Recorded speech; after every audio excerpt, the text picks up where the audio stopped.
Today I'm going to show you how I traveled across the multiverses using After Effects and Stable Diffusion. We will cover my workflow for setting up the clips, running Deforum, enhancing them, and applying some post effects on top.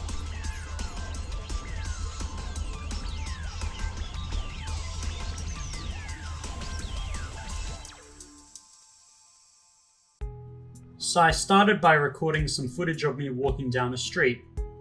I used a wider angle lens because that created a more interesting effect. I popped this clip into After Effects and I split it up into 5 separate overlapping clips. And I did this as a time saver because I didn't want to run the entire clip through the AI 15 times, but rather each clip through the AI about 3 to 4 times. For this intro shot, I wanted to make it feel like an uncanny version of myself. So I ended up using Dream Booth and training a model on my own face. I could then use this in Stable Diffusion. So I ran the footage through AI using the automatic GUI. I ended up using Deforum, which is available under extensions, and here, somewhere down the bottom, you can install it and then restart the GUI and you'll have it.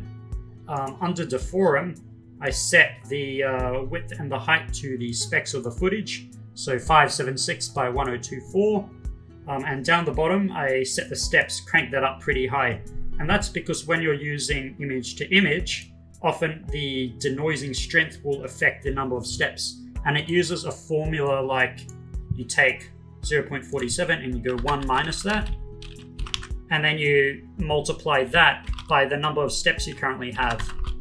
And 58.3, and that's how many steps it's actually going to process each frame through. And down at the bottom, I set the seed to fixed, and I just put it at my lucky number. Lastly, I made sure that the restore faces was ticked so it would improve the faces in each frame. Under keyframes, I set the animation mode to video input, and under prompts, I just gave it a simple prompt. This was for the pirate one, so I wanted to get that lens distortion effect. So I put like first person and evil bearded animal pirate, POV. And I kept, in all of my prompts, I just added bearded just so it would retain my beard. And under init, set it to about 0.47. The earlier shots, I kind of had that value about 0.55, kind of high, just to keep it closer to the source footage. But around the middle, I kind of lowered that value down. So that the AI would get a bit more free and creative with it. And so down here in the video init path, I just set the path of the source footage I was using, whether that be source A, B, C, D, E. And then I basically just hit generate and let it run through all of the frames. And then I did that about 3 to 4 times for each clip. And each time I did a different clip, I also changed around the prompt. And I also changed around the denoising strength as well. Once I ran each clip through AI several times, I popped them back into After Effects.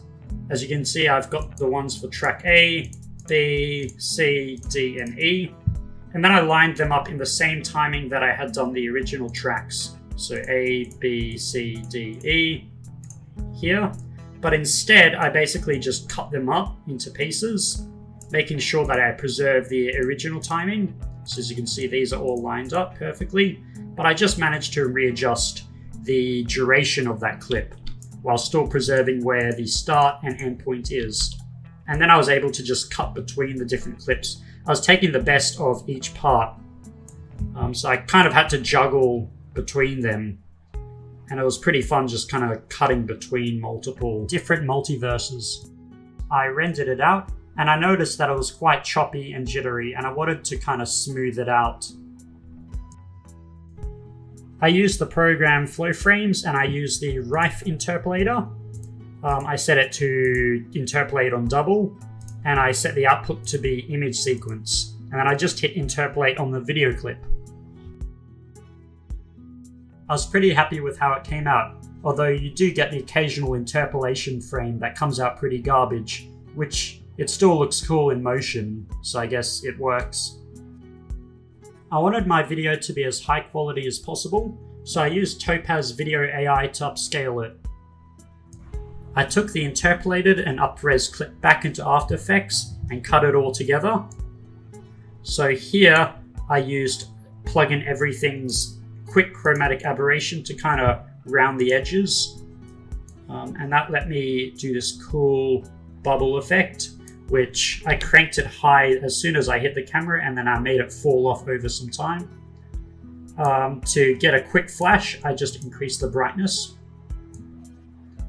And then for these eyes, I used the echo effect, which I started off small and then I cranked up high, and then I dropped back down to 0. I did some color correction, so over here I applied a bad TV effect and just changed the brightness and contrast. Here I upped the saturation a bit, and here I pushed the saturation to extremities, and then I put it down to black and white for these multiverses. And then I inverted the colors, but I inverted the channel on the HLS so that it had this cool rainbowy effect.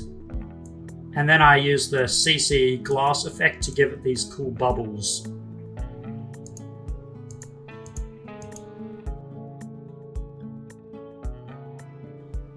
And then finally I added the flash and the hit effect again. And so there you have it. That's my workflow for creating the multiverse jump cut effect with AI.